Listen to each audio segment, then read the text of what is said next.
আগেকার দিনে কিছু গাল আমরা শুনতাম, দেখবেন সেগুলো বলতো অশিক্ষিত মানুষ। আগেকার মানুষ নাকি অশিক্ষিত ছিল, আর এখনকার জেনারেশন ওদের থেকে এসছে, তারা নাকি শিক্ষিত হয়ে গেছে।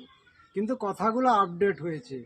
তারা আগেকার দিনে গাল দিত নৈশা, একটা গাল ছিল দেখবেন। নৈশা মানে পয়সা, নৈশা ঘরে বসি রয়েছে, পয়সা করার ইনকাম নেই, ধাঁধা নেই।